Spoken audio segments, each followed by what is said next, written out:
Jesús se preocupó de que sus discípulos aprendieran su forma de vivir con Dios y con los hombres. Reconoció que no era suficiente introducir a las personas a la comunión espiritual con Él. Sus discípulos necesitaban saber cómo mantener esta experiencia y cómo compartirla, ya que era necesario perpetuarla por medio de la evangelización. Desde luego que en un sentido técnico, la vida precede a la acción, pero bajo un punto de vista completamente práctico, vivimos gracias a lo que hacemos. Uno debe respirar, comer, hacer ejercicio y proseguir con su trabajo si quiere crecer. Cuando estas funciones corporales se olvidan, la vida cesa. Por esto, el esfuerzo de Jesús por hacer comprender a sus seguidores los secretos de su influencia espiritual han de considerarse como parte voluntaria de su estrategia básica. Sabía lo que era importante. Tomemos, por ejemplo, su vida de oración. No fue accidental que Jesús dejara que sus discípulos muchas veces lo vieran conversar con el Padre. Así pudieron comprobar la fortaleza de esta práctica daba a su vida. Y si bien no podían entender completamente de qué se trataba, tienen que haber caído en la cuenta de que era parte de su secreto de vida. Adviértase que Jesús no les impuso la lección, sino que más bien siguió orando hasta que por fin los discípulos se sintieron tan deseosos de imitarle que le pidieron que le enseñara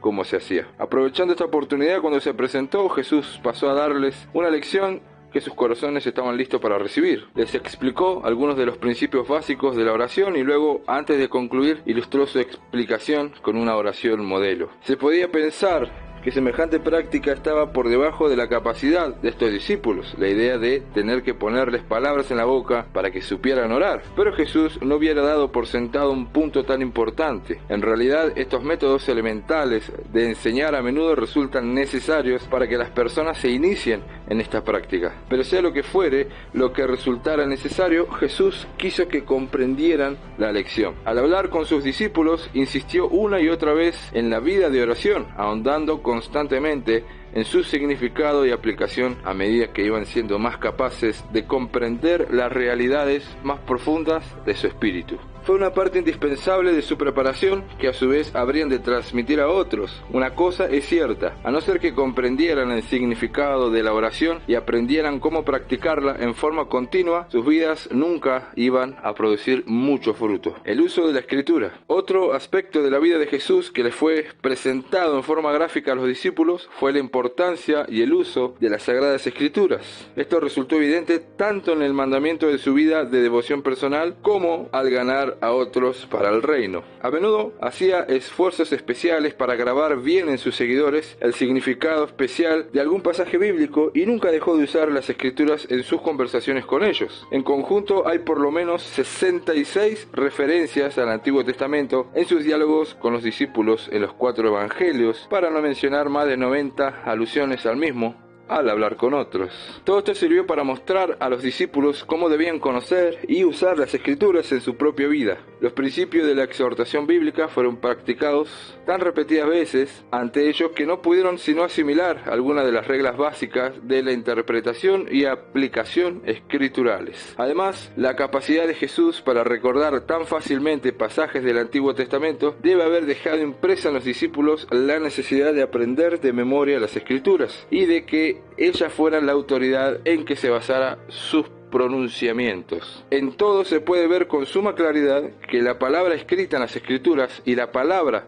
que Jesús hablaba no se contradecía, sino que se complementaba. Lo que Jesús creía también debía ser apreciado por los discípulos. De ahí que las escrituras, junto con las propias palabras de él, se convirtieron en la base objetiva de su fe en Cristo. Además, se les hizo ver con claridad que si querían continuar en intimidad con él, por medio del Espíritu, después de que se hubiera ido, tendrían que permanecer en su palabra. Sobre todo, ganar almas. Por medio de esta forma de demostración personal, todos los aspectos de la disciplina personal de Jesús fueron legados a los discípulos. Pero lo que quizá fue más importante que ninguna otra cosa en relación con su objetivo último, fue que mientras tanto le fue enseñado cómo ganar almas. Prácticamente todo lo que Jesús hizo y dijo tuvo algún significado para su obra de evangelización, ya fuera por medio de la explicación de una verdad espiritual o ya al revelarles cómo tratar a los hombres. No se vio urgido de preparar situaciones didácticas, sino que se limitó a aprovechar las que se iban presentando. Y por ello su enseñanza siempre parecía realista. De hecho, en su mayor parte, los discípulos la iban absorbiendo sin siquiera saber que estaban recibiendo preparación para ganar en condiciones parecidas a la gente para Dios. Enseñar con naturalidad. Este punto, al que ya se ha aludido varias veces, nunca se hará resaltar lo suficiente. Jesús fue tan magistral en su enseñanza que no dejó que el método oscureciera lo que enseñaba. Quiso que la verdad atrajera por sí misma y no la presentación. Su método a este respecto fue ocultar el hecho de que siquiera tuviera un método. Él era su método. Puede resultar difícil comprender esto en estos tiempos de técnicas profesionales y de recursos vistosos. En algunas esferas parecería casi que somos incapaces de actuar sin un manual bien ilustrado o un cuadro bien detallado que nos indique qué debemos hacer.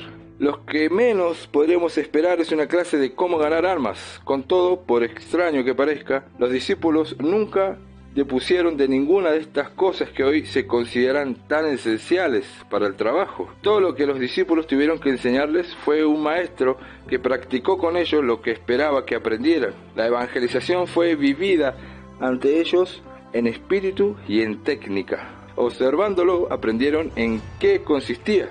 Los ayudó a reconocer la necesidad innata en todas las clases de personas y los mejores métodos para acercárseles. Observaron cómo atraía a la gente, cómo ganaba su confianza e inspiraba su fe, cómo les manifestaba el camino de salvación y los invitaba a decidirse. En toda clase de situaciones y entre toda clase de gente, ricos y pobres, sanos y enfermos, amigos y enemigos por igual, los discípulos vieron en acción al Maestro ganador de almas. No fue resumido en el pizarrón de una clase concurrida, ni escrito en un manual de hágalo usted. Su método fue tan real y práctico porque era totalmente natural. Clase siempre en acción. Esto fue así tanto en su trato con las masas como con los individuos. Los discípulos siempre estaban allí para observar su palabra y sus acciones. Si la forma concreta no resultaba clara, todo lo que tenían que hacer era pedir al maestro que se lo explicara. Por ejemplo, después de que Jesús contó la historia del sembrador a mucha gente, sus discípulos le preguntaron ¿qué significa esta parábola? Ante lo cual Jesús procedió a explicarle en detalle el significado de las analogías empleadas en la ilustración. De hecho, a juzgar por el texto escrito, dedicó 3 veces más de tiempo a explicar esta historia a los discípulos que a la lección inicial dada a la multitud. Cuando los discípulos parecían reacios a confesar su desorientación, entonces Jesús a menudo tomaba la iniciativa en cuanto a aclarar el problema. La historia del joven rico es un incidente típico. Después de que Jesús lo hubo tratado más bien con dureza y el joven se hubo ido entristecido porque amaba las riquezas más que el reino de Dios, Jesús se volvió a los discípulos y les dijo: de cierto les digo que difícilmente entrará un rico en el reino de los cielos.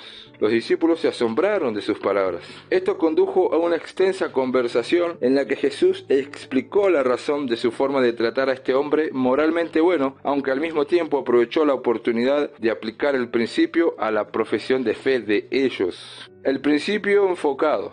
El método de Jesús en este caso fue más que un sermón ininterrumpido, fue también una lección objetiva. Este fue el secreto de su influencia al enseñar. No pidió a nadie que hiciera o fuera algo que él no hubiera demostrado antes en su propia vida, con lo que no solo demostró que el principio era aplicable, sino también que tenía importancia para su misión. Y esto fue así porque estuvo constantemente con sus discípulos. Sus clases de preparación nunca se interrumpieron. Todo lo que hizo y dijo fue una lección personal real, y cómo los discípulos estaban con él para darse cuenta de ello. En la práctica estuvieron aprendiendo sin cesar cada minuto.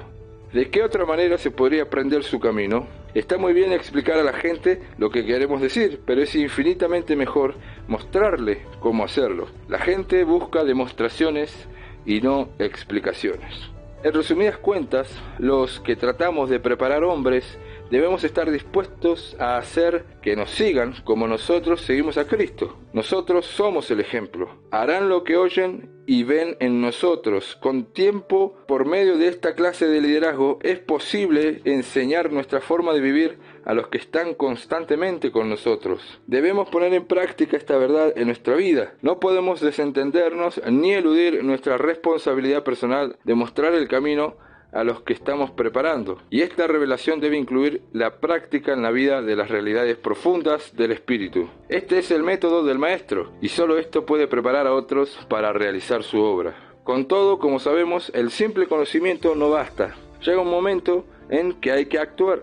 No tener en cuenta esto puede anular todo lo que se ha adquirido en el proceso de aprendizaje. En realidad, el conocimiento que no se aplica a la vida se puede convertir en piedra de tropiezo para seguir aprendiendo. Nadie entendió esto mejor que el maestro. Preparó hombres para llevar a cabo una labor, y cuando ya pusieron lo suficiente para comenzar a actuar, hizo posible que así fuera. La aplicación de este principio es tan notable que hay que estudiarla como otra parte de su estrategia de conquista por medio de hombres preparados y espiritualmente activos.